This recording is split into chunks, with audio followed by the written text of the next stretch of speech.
Hey, what's up guys and welcome back to Anime King 3. And today I'm going to be giving you part 5 of What If Naruto Dreamed to Surpass the Gods. Remember to go ahead and check out the brand new episode over Anime King of What If Naruto Absorbed All Life from the Planet. And over Anime King 2 I post a brand new episode, brand new series to be exact, of What If Naruto got a new tail beast from the Shinigami. So go ahead and check out that guys. And if you're new, yes, I indeed have 3 channels. Anime King 2, Anime King 3. And I post What If every single day guys, on each of them. Yes, you did not mishear that every single day. I know it sounds impossible, but I do. Every single day so you guys can just sit back, relax, and enjoy. The links will be down in the description for Anime King and Anime King 2. Go ahead and click that red subscribe button and become part of the Anime King family. And also, do not forget to turn on the bell notification to see exactly when I post. So yeah, without further ado, what is we hop on to this new episode start, the intro.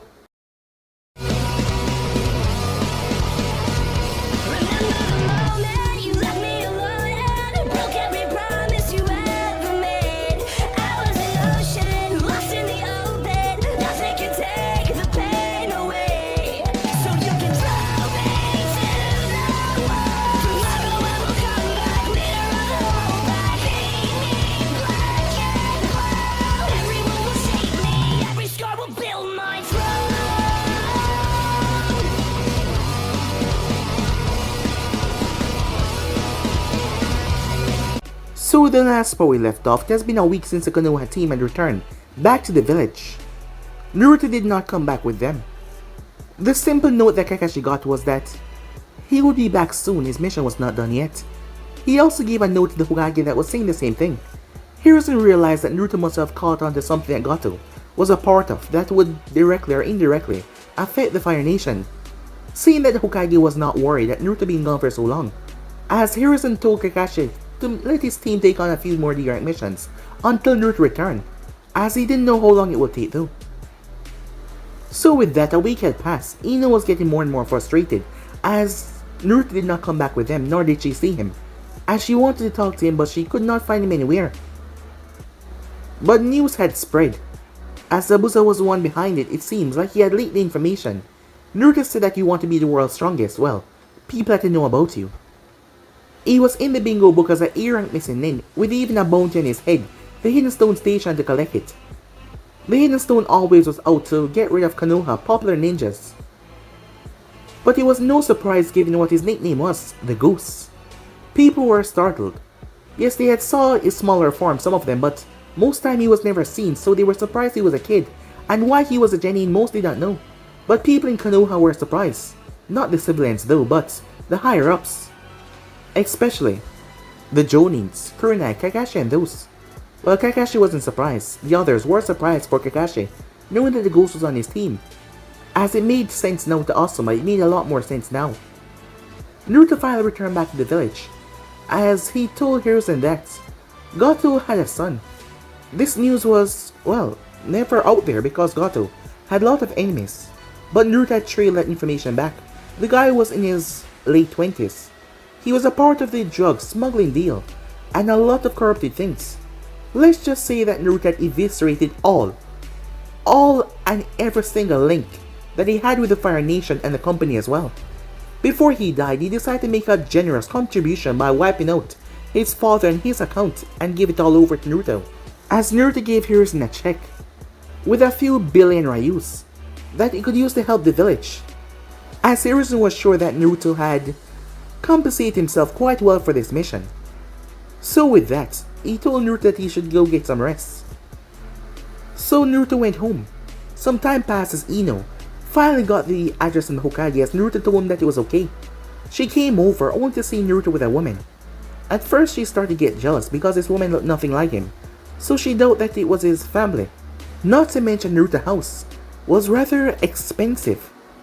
And not to mention he was cooking. There was so much that she didn't know about him, which she would like to get to know. As Naruto introduced the two of them, the woman's name was Suki, as she kept on teasing Ino all the way through the dinner. After which, Suki said her goodbyes, as Naruto spoke to her in private before she left. Ino then steeled her courage as she asked Naruto if he could help her with her training. Almost dying, had get her to get a different look on life. knowing if she was too weak she wouldn't be able to do anything. And she also heard from Asuma. Apparently Naruto was a huge deal. He was a part of our organization, his name was Ghost. I know he was in the light. She didn't really understand all that much, but she knew he was strong from day one. And she also wanted to know if he was dating anyone. She was not going to do the same thing like what she did after Sasuke, who was never really interested in her in the first place. This time she was going to take it slow, and not to mention she wanted to get strong, to prove to herself that she was worth becoming a Kunoichi, and she wanted to show Naruto as well. As her determination also showed Sakura that being weak was not helping. Although Sakura did not take the training as serious as Ino. Ino for the past 6 months went into a training regime, as it was pure hell. Naruto and Suke put her through literal hell, but in the end it was working as she was getting stronger, faster, and her main affinity was fire, which Suke fully capitalized in, so that was good. Although she was not having a good time with her team, because she was always falling asleep or running late because of her extra training, as Asuma saw that she was getting more stronger than he thought, as he would figure that the ghost was behind this. Ino seemed to have taken an interest in him. Whether or not Inoichi or Ino's mother had told her husband yet, it was unseen. So with that, Naruto was currently making his way through the village when he ran into the Sand siblings, as he was able to knock away Kankuro from Konohamaru. It was then that the realization kicked in for Tamari as she saw his face. Those marks, it was him. Although there wasn't a picture, the look on his face, and not to mention the look in his eyes, his physique, everything about it, it was him. It had to be him. When she heard his name, it was confirmed. He was a ghost. Kankuro stepped back a bit as he heard about this guy. Gaara came down, as he was looking forward to seeing Naruto in the exams. Naruto went home and meditated as he ended up in his mindscape, moving toward the Kyuubi resided. So yeah guys, basically as we left off, you guys can switch across the play, check it out for yourself. So to begin this new episode, Inoichi didn't look all that happy as he sat with his two closest friends. The three of them was a unit and also good friends. So, what has got you in a slump now? Asked Shikaku as he looked toward his friend. I bet I know what it is, said Choza.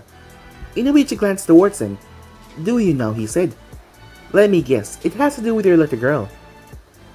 As Inoichi just watched him, and the new revealed ghosts. As Inoichi grumbled a bit. Why am I finding this out so late, he said. Didn't the information about the ghost came out a long time ago?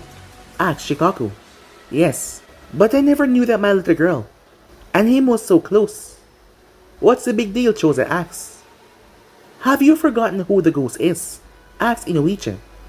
While there is barely any information on him, the rumors had spread far and wide. For years, no one exactly knew what he looked like, only to find out that he was just a kid. Right now, he's around the same age as Ino, or probably a year or two older. I do not even know myself. His name is Naruto Uzumaki. That means back then he was simply one digit age, and he was taking down full ruthless Jonin ninjas.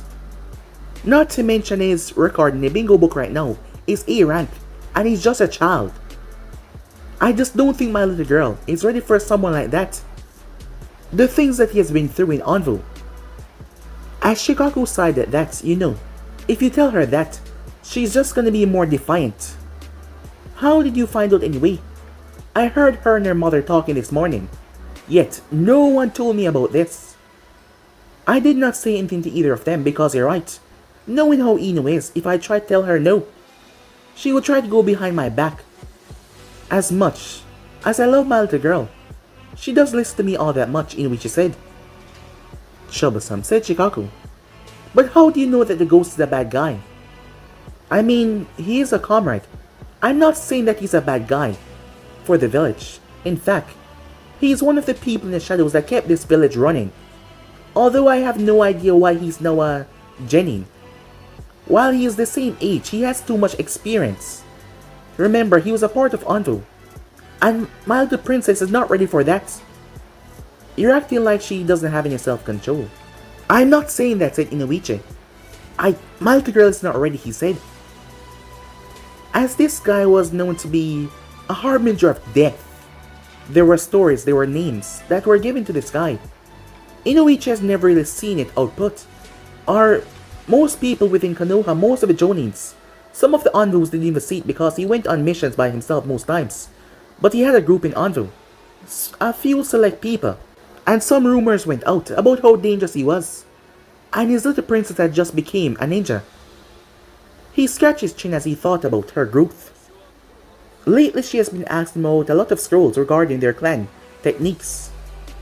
He didn't think that she was ready for them, but she said that she just wanted to look them over. While Ino was a good kunoichi, she never really took that much interest in fully taking a part of being a part of his shinobi career. But she was changing lately, as he wondered if this was an influence because of the ghosts. What are you gonna do? I'm gonna find this ghost and talk to him myself.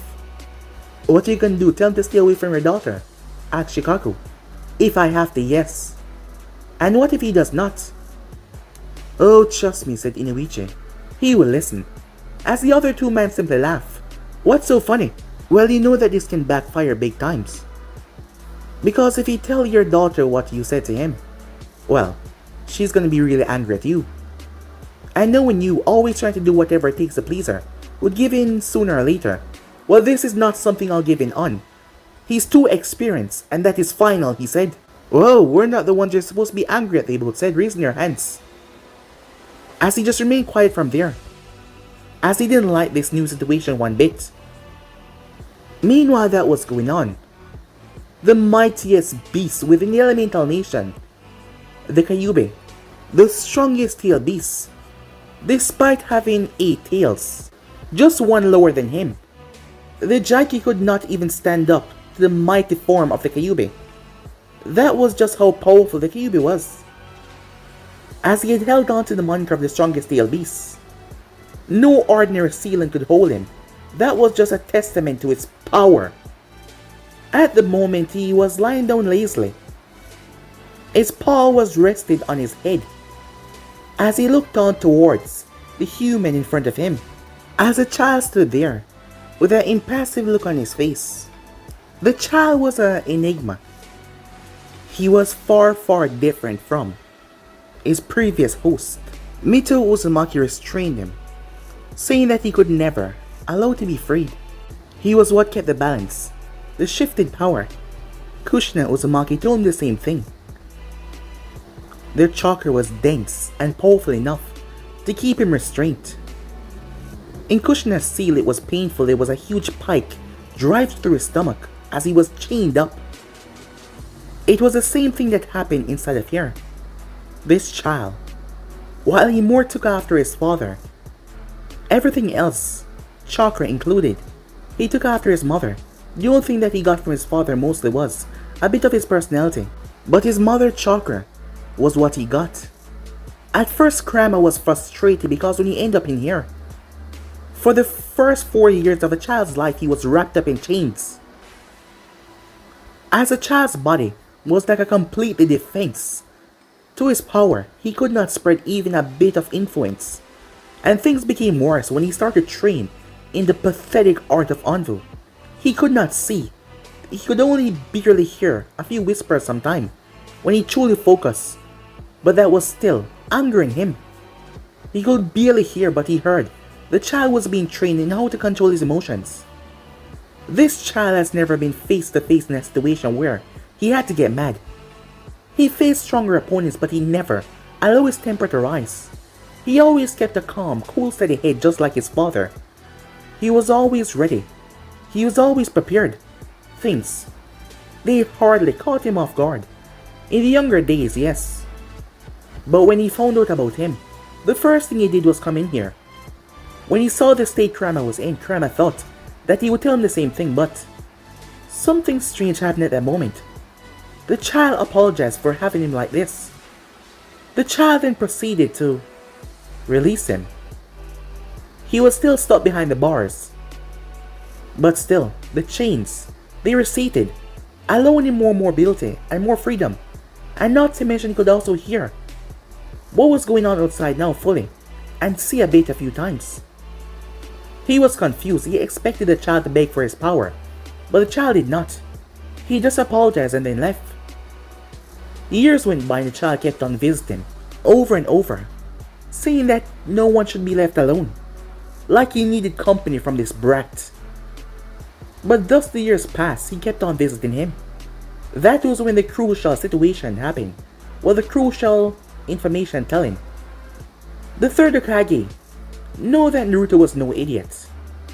He had to have seen the similarities, and not to mention he read about the other tailed beasts and how they were close to their village leaders. It didn't take him long to put two and two together on who his father was. And Hiruzen knew that Naruto was more than ready to protect himself. But while he was in Anvu, the news would stay with him alone. So he revealed to Naruto who his father was and who his mother was.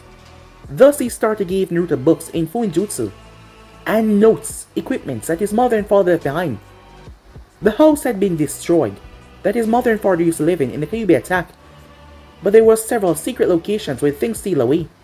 Important things, journals of his mother, journals from his father, notes on various techniques that the both of them use, notes of his mother fighting style. That was the day that Naruto came down here. Kurama was angry on that day. Despite hearing all of that, the child was able to understand why the fourth Hokage, aka his father, did that to protect the village. He was never hated or seen as an outcast because Hiruzen kept him a secret. Kurama wanted to see that face of his got angry or chipped, so he told him that he was the one that killed his parents. He was trying to kill him and his claw stabbed through the both of them when they protected him with all they got. But to his surprise, that just made the child care more for his parents that they were willing to throw their life in his path to protect him without a hesitation. Kurama snapped at him on that day. It was then that he received a look, the coolest look from a human that he ever received. The child had a knack with those looks of his that could make the most powerful of Jonins quiver where they stood. He told him that yes, he was angry, but there was nothing that he could do about the past. The child kept on nagging at him and speaking, as Kurama accidentally slipped, something that he found rather shameful. When he mistakenly told the child that he was not himself, he was being controlled. When the child kept on pestering him about that night, the child had left afterwards and remained quiet. He showed up a few days later. He asked about who was controlling him. That was a few months ago when Kurama refused to tell him, his pride not allowing him to tell that he was being controlled by that wretched Uchiha once again, so he remained quiet. "What do you want?" he asked, as Naruto just stood there and looked at him. "The power I felt earlier. It's from a Bichu, is it not?" Kurama indeed felt the power. The seal on the Shikaku host was rather weak. "If you already know, why do you come here?" "I just want to confirm my theories," said Naruto, as he stepped closer. "There is something incorrect with the seal, is it not? If I can feel his power from there, because I'm sure he had no idea that I hold you. After all, no one does, except for the few that know." "What do you want me to do about it?" said Kurama. "Oh, I'm not asking to do anything," said Naruto. "I just want to confirm." "Well, it is. You can go now." "Why are you always so grumpy?" said Naruto. "What? Are you telling me how to feel now?" Kurama asked. "No, but you can lighten up a bit," said Naruto. "I am trying to speak to you." "Well, I don't want to talk to you." Naruto walked directly inside. Kurama did not even move an inch, the reason being, he knew if he tried to attack the brat, the seal would just activate and chains would just try to restrain him, and they were painful when they dug into his flesh. "One day, I'll come for that hatred inside of you. That's another dream of mine. No one is supposed to feel this alone, or this angry at the world. One day I'll come for that hatred and rip it all away. And we will stand together. Well, you will see my progress, from what I've become to the strongest." Kurama snorted. Still following that stupid dream, he says, he rose. He towered over Naruto. "Do you really believe that you can become the strongest of all? Especially without my power? I know that help, always, comes a long way. But I will never force you to hand over your power to me. I've told you that from day one. I strive to become better. I strive to become powerful on my own. But if you're willing to help me, I don't see the problem in that," said Naruto. "Friends, comrades, They're what help you grow strong. Kurama snorted once again. Your stupid dream will not work. Which one? The one about purifying you. You think you can change me? You think a mere human, a brat like you can change me? Naruto leaped up as he landed on the fox's nose and looked into his large eye. The power I seek. With that power, I'll be able to change anything or anyone. And you will be a part of that. The fox snorted and shook his head. Naruto leaped off and landed on his feet.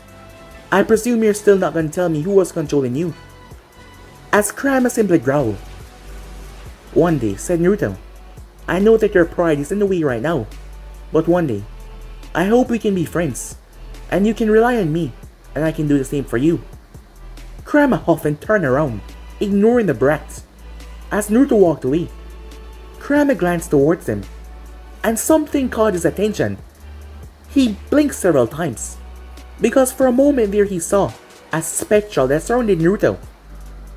A spectral of the Sage of Six Paths, his father.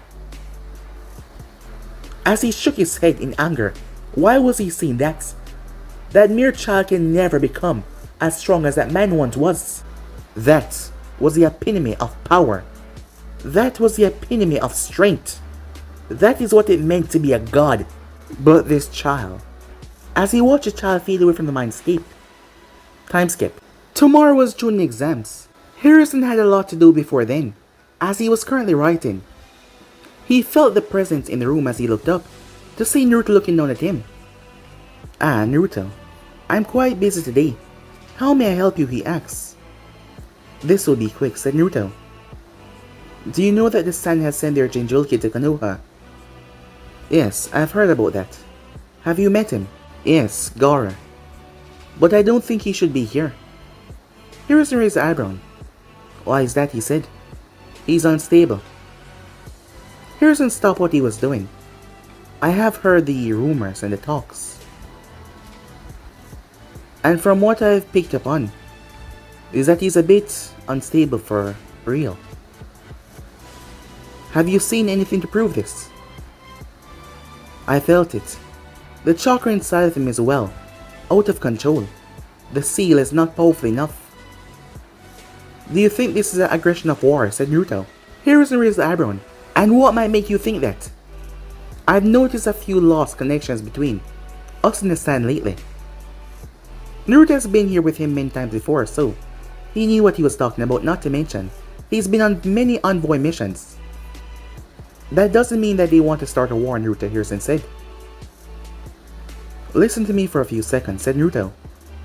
As Harrison listened, isn't it strange that they send their Jinchuriki? Most village are afraid to send out their Jinchuriki. They're afraid of the action that something might take to prevent that Jinchuriki from going back home. Knowing the power they wield can change any village for the better or for the worse. Yet they send this unstable child here, right in the mark of Konoha. Is this a way to show their power? As of this moment, no one, except a select few, which resides in this village know where the Kyuubi Jinchuriki is. Do you think this is a way of them testing us to see if Konoha has gotten weaker over the past few years? Even if it is, Harrison said, which could be exactly as you say, I doubt they would try to do anything stupid. They might try to test us, but starting a war over something like this would be quite, well, stupid. Have you not been getting out of missions from the wind side, Naruto asks? Yes, Harrison said. Don't you think that would make them upset? To know that most of the missions are coming to Konoha when they're not going to them. Yes, but I truly believe that the daimyo is taking care of his country. And even if that was not the case, Raza would have come to me to speak to me personally. I'm not above giving them a few missions to spread. Do you really think a Kage with his pride will come to another Kage asking for help, even if they're allies? Which, showing the situation, the allyship is not that strong between us and the Sand, despite it being signed by a piece of paper. As Harrison stood there, Naruto's words were really contradicting everything that he was thinking about right now. What are you thinking, he asks. I'm going to watch that child, said Naruto, the Sanjin Juliki. If he show any aggression against the village, if I can prove it, do I have your permission to eliminate him before it can cause any threat to this village? Harrison went quiet for a few moments, knowing that if Naruto was wrong, the backlash with the sand would be tremendous. But if he was right, he would be saving Konoha from something that they could stop without it getting critical. Alright Naruto, listen to me carefully. I give you permission to watch over him. Anything you find, if you find something that proves that he's a threat to this village, if you indirectly see him performing any acts that might threaten the well-being of this village, to a situation that you know is going too far, I want you to get physical evidence of this. And if it is correct, you know what to do. As far as I've watched you grown, your mind is almost never wrong in certain situations. And if you feel like something is up, go ahead and watch him. But if there is nothing, leave him be, okay? Remember, he's not just any normal shinobi. He's the son of the Kazekage. Understood? Understood, said Naruto. Alright, Hiruzen said, dismiss. There's a breeze blew one of his paper from the window. As he reached out and caught it, work that I have to... Naruto was already gone. Do, he says, he placed on the paper. He was always doing that. But Hiruzen's words got Naruto thinking. More and more missions were coming from the Land of Winged side that were supposed to go over to the sand, because Konoha records for mission intake and mission complete success rate has been skyrocketing. He wondered what Raza think of all of this. Raza was a prideful man, and Naruto was right. It would be hard for him to come to Hiruzen begging him for help that way. So Naruto will have to keep an eye on him. Hiruzen got back to work, his mind still thinking about what Naruto told him. Meanwhile that was going on, Ino cursed as she stepped away rather quickly. Her father overhearing this made his way as he saw her. She was cradling her hand. She had burned it. Ino, he said, moving over towards her. Are you okay? Yeah, I'm fine, she said. As Inoichi watches her, other hand start to glow green. He was surprised. When did you learn medical ninjutsu? Some time ago. It's just the basic steps. Every ninja need to be able to mend minor wounds in certain situations on the field. Inoichi looked at his daughter surprised. Usually, if something like this happened, she would have been running inside, crying, and here she was now all grown up, mending her own wounds. He missed the day when she came to daddy for support. No, she was just growing up so fast. Ino, there's something I want to talk to you about, he said. He figured he would hear what his daughter think first. Yeah? What is it? As she got to her feet, she looked at her father, seeing him look rather nervous. Is everything okay? I've heard about you hanging out with the child Naruto Uzumaki. You've heard about that, huh? Let me guess. You think that just because of his reputation in the past, that he's a bad person for me to hang out with? I will have you know, father, he's one of the most splendidest shinobis within Konoha. Look, I don't doubt what you're saying. He's a good shinobi, and he has protected his village and saved it in the background, without getting recognitions. Rumors have spread about him, about who he really is. That child being who he was, I'm afraid a lot of people would be turning towards him, seeing him as a threat to eliminate now that his name is out there. And you don't want me to get hurt. Why do you think I'm training, she said, cutting him off. That's the exact reason I'm training for, so I can be ready just in case anything were to happen. Look, Ino, you're just a genin right now. I know that he claims to be a genin as well, but he's far above your level. Don't you think I know that, she said. He was rather surprised. She was getting upset really quickly. She took a breath. Look, I'm sorry. This is stressful on me as well. At first I heard that he was the ghost, I was confused about it. Until I did some more research, the information is so small. But I have a friend. And the things I've heard about Naruto, he's so amazing. It was Suki that told her about Naruto and how amazing he was. And it got Ino feeling inferior. That is why she kept on pushing herself. Even though if Naruto ever found out about this, he wouldn't like it. He liked her the way she was. Yes, the training was intense, but he never ever once forced her or told her to push herself. Look, Ino, you're pushing yourself too hard to try and get a person to like you. Same like with the Uchiha. As they had gotten a big argument back then because Ino was not eating, she was always dieting for Sasuke Uchiha, who didn't pay her any mind, which angered Inoichi a lot. Naruto is not like Sasuke. Don't compare the two. Ino, just listen to me, he said. She calmed down and looked towards him. I don't want you seeing him.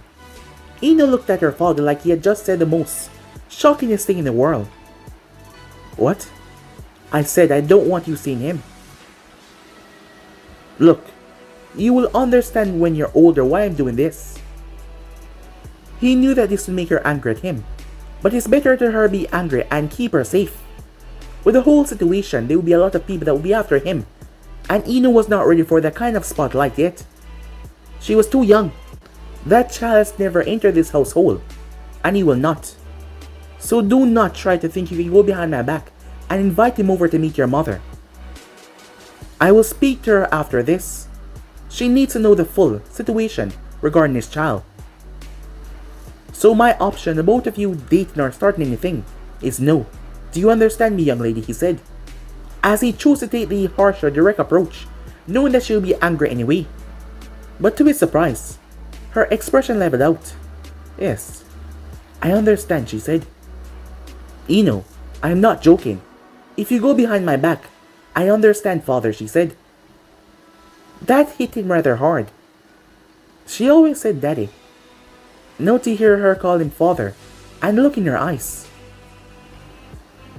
He is still a fellow comrade. Will it anger you for me to speak to him? No, you can still speak to him. He's one of your comrades. We were not dating in the first place. You weren't? No, we were not. But you like him though. Yes, I do, she said. She was just so serious as she looked at him. Alright, he said. So then you two will not be dating. You can still be friends, but no dating between you two. I'm just doing this for your safety. I know you might be angry at me right now, but soon enough you will understand why I did this. She nodded her head. Can I go now? I have the exams tomorrow and I would like to rest. He nodded as she walked away, not even sparing him a glance. He sighed to himself. He didn't like to be harsh on his little girl, but he couldn't allow this to happen. The whole situation with that child was too much for Ino right now. She was too young. As he watched her leave and went inside, now he will have to find that ghost and speak to him. He tried, but he could not find him anywhere. He was not in the village. He was nowhere to be seen.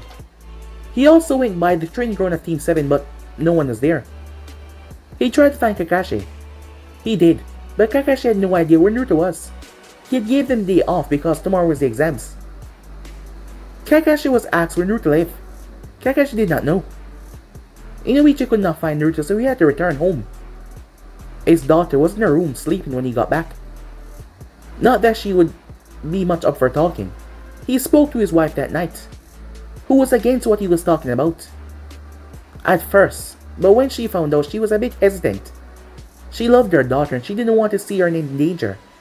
And hearing that that child had so much enemies, and not to mention with the news going out. But his wife was feeling bad for Ino, knowing how much she cared about that boy. But she wanted to meet him herself. She wanted to look this boy in his eyes and talk to him.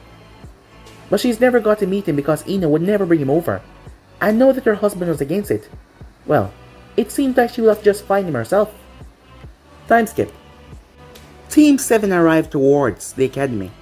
As they made their way inside, they all had their forms signed. Sasuke has gotten a lot stronger over the past 6 months as well, seeing that he's been training with Naruto. He had sucked up a lot of his arrogant self-behavior and decided to ask Naruto for help. Hearing the things about the ghosts, they surprised him a lot. Sakura on the other hand was surprised, more than Sasuke. She knew that Naruto was different. Now she understood why. Not to mention her friend Ino was changing a lot, and acting all different as well. So she had decided to put some training in. While she hadn't pushed herself like Ino for the past 6 months, she had gotten a fair bit stronger. Arriving towards the second floor, instantly Sakura realized her art in genjutsu was surprisingly great. So much so that Naruto started to teach her a few genjutsus. Her chakra control was perfectly balanced and leveled. She had few, but it was few to control. A genjutsu, she said. Sasuke noticed as well, as he looked towards the door. While he's grown a bit, he was still a bit arrogant, that is why he stepped forward. Hey, drop the genjutsu, he said. As Naruto sighed, couldn't he see that this was a test to weed out the weaklings? Naruto focused on the two people. It was Izumon Katetsu in disguise, but he refrained from saying anything. Sasuke-kun, I didn't think that you should have said anything, Sakura said. As even she saw that they could have just left it. These guys were not ready for the exams. Sasuke did not let that put him down though. As he marched on, he started to talk all big until he caught the attention of a pale-eyed boy as he focused on him. It was none other than Neji Hyuga. Neji's eyes also locked with Naruto. As Naruto saw him looking at him and gave him a smile. A calm one. But Neji did not seem that happy. As he turned away, Tenten started to poke Neji in the side. Hey, is that him, she said. The one that they call the ghost? Yes, I believe so, said Neji. Tenten looked Naruto over. He doesn't look that much, she said. He looks around our age. As Lee overheard this as he snapped his head around. The ghost? Seeing Naruto, Lee rushed up towards him rather quickly and stopped in front of him. It's you, he said, isn't it? Me? Said Naruto. Yes, the one that they call the ghost. That was in the academy. Rumors have been flying around. Is it not? Asked Lee, looking quite excited. Is it not? He asked. Yes, said Naruto. Lee's smile beamed. I've always wanted to. His ears was grabbed by Tenten. That is no way to speak to someone, she said. I apologize for my teammate. He just get a bit jumpy sometimes. Naruto gave Tenten a smile. A small blush came in her cheeks. Oh, it's quite alright. There's nothing to worry about, he said. I know what you're about to ask. I apologize, but we can't fight now. We have an exam to get to, do we not? Yeah, he's right, Lee. We have an exam to do. As Tenten didn't know what came over her. Maybe it was the look on his face. He was really handsome. Like, really handsome when he smiled. And that look in his eyes when he was calm as well. She refocused back on Neji, who was beside her, not really speaking. Well then, if you excuse me, he said as he made his way along with his teammates. He said something to Sasuke as both of them made their way off, along with Sakura. They didn't do it too long, as they made their way towards the room, where Kakashi was leaning up against the wall. He greeted his team. So you all made it, he said. I'm glad that you all decided to come. After all, if one of you had not, none of you been allowed to take the exams. What? Said Sakura. Kakashi explained to them before he wished them good luck. As he vanished with an eye smile, the team quickly entered the room. The moment they did, all eyes turned towards them. Killer intent started to spread over them. Sakura stepped behind the group. It was a bit too much with everyone looking at them like that. Sasuke glared back, as Naruto merely released a small dose of his killer intent to fight it off, to not really affect anyone. But Gaara noticed as he turned his head. He looked at Naruto as Naruto looked back at him. Gaara gave Naruto a bloodthirsty smirk as he looked away, as Naruto simply watched him, knowing that something was off. It was then that the rest of the members started piling the room. As Team 10 came in, Naruto had gotten to know Shikamaru a bit better upon spending his time with Ino, so he greeted him. Naruto noticed Ino was not that too happy. Sakura could see that Ino was completely over her crush on Sasuke, but more for her. But still, she was now focused on Naruto, because the moment she came in, she was not looking too happy. as Naruto noticed rather quickly and took her hand. They step aside. Wondering what they're talking about, said Kiba. Well, whatever it is, it doesn't involve you, said Sakura. Come on, said Kiba, I'm just asking. What's wrong, said Naruto. What are you talking about, Ino said. I'm fine. As Naruto merely smiled at her. You don't look all that fine to me, he said. Look, I'm fine, she said. She didn't want to tell him that her dad said that. The reason being they were not really dating. She was planning on speaking to him about them going out soon, when she feel like she was ready. But no with this with her dad. It just... Your father has a problem, does he not? Ino was shocked. Were you there? No, said Naruto. I figured this would happen. I told you before, Ino. There's a lot of people who doesn't like me because of the past, while they don't indirectly know me, the things I've done, because of a few incidents. Your father must know of this. I was just wondering when he was gonna speak to you about this. What did he say to you? Well, he said that, well, there's nothing wrong with me being your friend, but other than that, he doesn't want us doing anything together. But it's not like he can control what I do, or who I go out with or anything. Naruto placed a hand, as he calmed her down. Do not speak ill of your father, he said. But he's trying, as Naruto merely smiled at her. He's looking out for you, trying to make sure that you're safe. And he's right. There are a lot of people that would stop at nothing, now that the information is out, to see me suffer. While I am friends with most of the Konoha Shinobis, they would think it's just normal friendship, but if they see us getting too close... No, she said, don't say it. It doesn't matter because I'll get stronger. As she raised her fist and placed against his chest, I already told you that. I'll get strong enough so I can stand by your side. With all the training, soon enough. There should be no obstacle because I'll be strong enough to protect myself. If that happens, you won't be against this, right? As he was quiet for a few seconds. Well, if it does, I don't see any problem then, he said. As Ino clenched her fists, then you just watch, Naruto Uzumaki. Soon enough, I'll be strong enough to the point where you don't have to worry about me. I'll be able to defend myself against anyone that might come after me or you, she said. As Naruto smiled. You once told me you want to be one of the strongest Kunoichi. I'm looking forward to it, he said. She smiled at that. It would be rather amazing for him to be the strongest. Shinobi and her to be the strongest Kunoichi. She knew it was going to be difficult, especially starting with her, but she liked him too much to just give up that easily.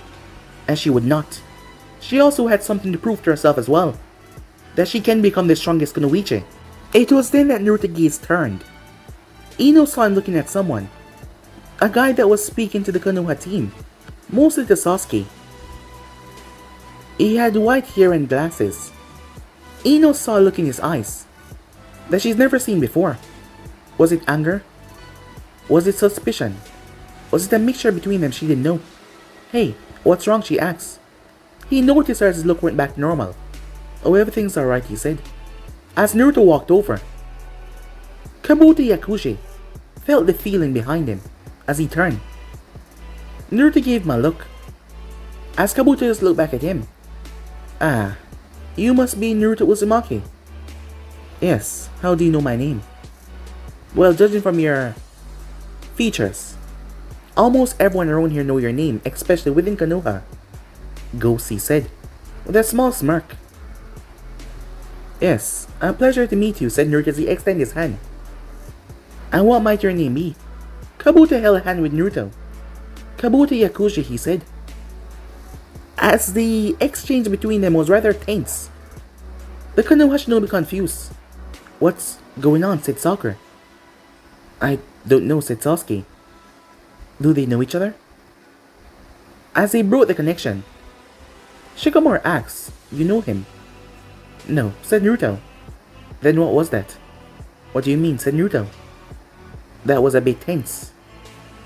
I don't know what you're speaking of, said Naruto. Before they could do anything, as Kabuto started to speak about the nations, About the sound in particular, which was rather weak, as he only sent one team.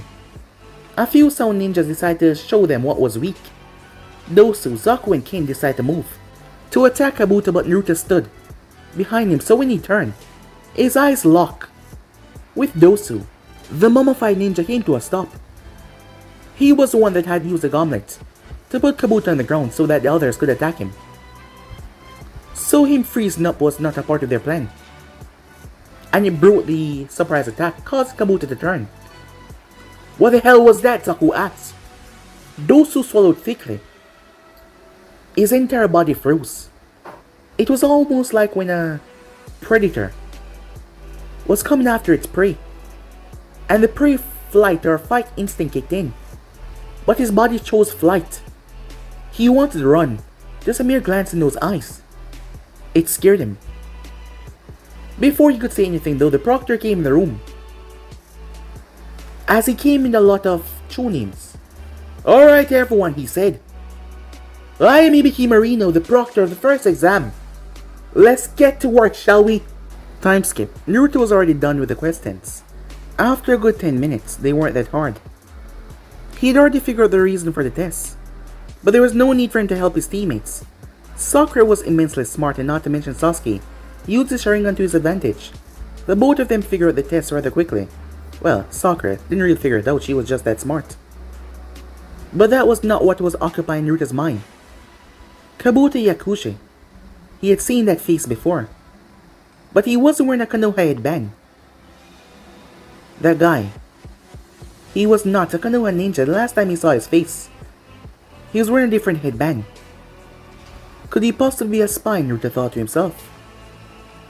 He will have to speak to Hiruzen about this, to gain his chart, to know when he entered Konoha, and how long he's been a ninja here.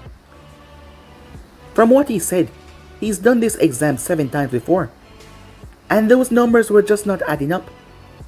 Something was going on here, and Naruto intended to find out what it was. He was still keeping trail on Gaara even though he hadn't really showed himself that much. As Naruto had learned to blend into shadows, well, the moniker was Ghost, so it wasn't that hard for him. So with that, the end of the exams came around. Most of the students groaned when they heard the last part. Naruto watched Sakura carefully because, more than Sasuke, she would, well, give up if things got too hectic. So he kept an eye on her. But she never gave up though. Ino didn't give up either. None of them did. All of the rookies all made their way through. Before things could escalate though, Ibiki told them that they all passed. As he was explaining, Anko Midarashi, as Naruto watched her carefully, once apprenticed to Orochimaru, she was marked by him before he left the village, and people saw her as an outcast. But she took it with strive as she didn't really care what people think. She, well, took on a whole different personality. It doesn't matter what they say to her, it seems. She told them to enter her training ground 44, which they did. As they arrived there, Naruto got an ominous feeling. Someone was watching him. No, the eyes were not directed towards him, someone was watching Sasuke, who was close to him. But who was it? The person was trying to conceal their intent, but it was so overpowering that they could barely contain it. As Naruto made small gestures, he used the other two to turn so it did not seem that fishy. When he finally fully turned, he saw the person. It was a Kunoichi from the grass. He could sense her intent and her leer towards Sasuke. She was trying not to make it obvious, but he could feel it. As Naruto watched her carefully, her eyes turned towards him, but he was already looking down. Something felt off here. Naruto felt a kunai coming towards him as he heard the whistling sound going through the air. He tilted his head as the kunai implanted behind him until someone flashed behind him. You know, it is ill-advised to not pay attention. Otherwise you go in there and you might get hurt. The voice whispered right in his ear. As Naruto did not turn. Who said I was not paying attention? As Anko placed her arms over his shoulder. Well, you were not. The heaven and earth scroll. Each team must have both of them in their possessions and be at the tower by day 5. Uncle smirked. A smart ass, huh? It was then that she noticed the whisker marks, the blue eyes, the hair. Wait. She started to chuckle to herself. As she found it rather amusing, she detached herself, much to Inu's happiness of her throwing herself all over Naruto, as she didn't like it one bit, judging by her glare. She patted Naruto on the shoulder. Well then, ghosts. Have fun, she said. Anko had to spin around as her kunai was brought back to her by said grass Kunoichi. Anko merely smiled. Doing something like that could get you killed. Oh, I apologize. Your kunai cut my hair and I guess I got a bit too antsy. I was just offering it back to you. The Kunoichi tongue was incredibly long, as Anko took it. Well, next time, just don't do it again. Otherwise, as I said, you might die. The Kunoichi merely smiled, as Naruto was right there watching everything. As he remained quiet as Anko detached herself from him and made her way back to the front. What was all of that? Sakura asked. Naruto merely shrugged. They were given their scroll, a heaven scroll, so they were supposed to get the earth scroll. The eye of the Kunoichi was still on Sasuke as he walked. His mission was to protect Sasuke. And something was off with the Kunoichi, as Naruto placed a hand on Sasuke's shoulder. Sasuke turned towards him. What is it? Never mind, said Naruto. Sasuke simply focused back on the task ahead. So with that, the group made their way inside. Around 15 minutes later, they embarked. All the teams split up, as they were given separate gates. Team 7 made their way through the forest. So what do we do first? Asked Sakura. Do we go after a team, or do we let them come after us? No need, said Naruto. The group watches a second Naruto landing beside them, as he handed the scroll to the original, as Naruto took it. Sakura looked on in shock. When did you... No, how did you... As she looked at him, having no idea when he created a clone or sent it off. It was an earth scroll. We can go to the tower now. Huh, with this, we will be the first one there, she said. Sasuke grumbled as he wanted to fight some of the opponents in here. Going off so quickly was not to his liking. As they started to move once again, as Naruto stuck close to them. It was then that he came to a stop, causing two of them to stop as well. What's wrong? Sasuke asked, as he looked around thinking that he was an enemy. It was then that Sakura's eyes went wide. A gigantic snake broke down several trees as it started to rush right towards them. Its mouth was open, as Naruto was a target, it seems. The snake was not prepared for this though, as Naruto simply slammed his hands together, channeling wind chakra before he separated them. An arc of wind came out. The snake body was severed in half, before it poofed away. Sakura and Sasuke were shocked at how Naruto took down the gigantic snake so quickly. My, a voice said, filled with glee and happiness. I must say, it's amazing to see the ghosts at work. I've heard the rumors, the stories. I've never saw it with my own eyes before, but seeing it is making me quite happy. Orochimaru, said Naruto. Orochimaru looked at him. It seems the rumors were correct. Intelligent, fast, smart. How did you know? There's only one other person that possesses the ability to summon snakes, and that is Uncle Midarashi. And she has not left her post since we came in here. Orochimaru merely smirked. Is that so? And how would you know that? As Naruto turned to face the grass Kunoichi, he knew that something was off. Why are you here? Well, ghosts. That is for me to know, and you to try to find out. Her eyes drifted towards Sasuke. A clone poofed in existence beside Naruto and chopped Sasuke in the neck. Naruto, Sakura said. Why did you do that? Sakura, be quiet. As the clone picked up Sasuke and threw him over his shoulder. This guy is one of the legendary Sanins Orochimaru, and he's after Sasuke. Follow my clone and run away. But if he's a Sanin, he's gonna... We can't just leave you here, she said, as she looked towards the unconscious Sasuke. If you stay, You won't get in my way. Sakura was torn. As she looked towards Sasuke, just go, said Naruto. She's never heard him raise his voice before like that. It must be serious. Sakura took off with the clone beside her. Orochimaru smirked. Stupid of you to think I will let her get away. It was then that he shot. With such speed he blew past Naruto. He did not even look behind him as he reached out to grab the girl, to throw her out of his way. But pain, that was all he felt as his left arm was completely severed off, before feet smashed in his face. Orochimaru was thrown back. He looked up as he saw a massive blue ball coming down towards his face. Rasengan! His eyes widened in shock. But guys, if you ain't subscribed right here, if you want to see the next part and do, like, subscribe, comment down below, and turn on that bell notification to stay posted. But I'm off for now. See you guys soon. Peace.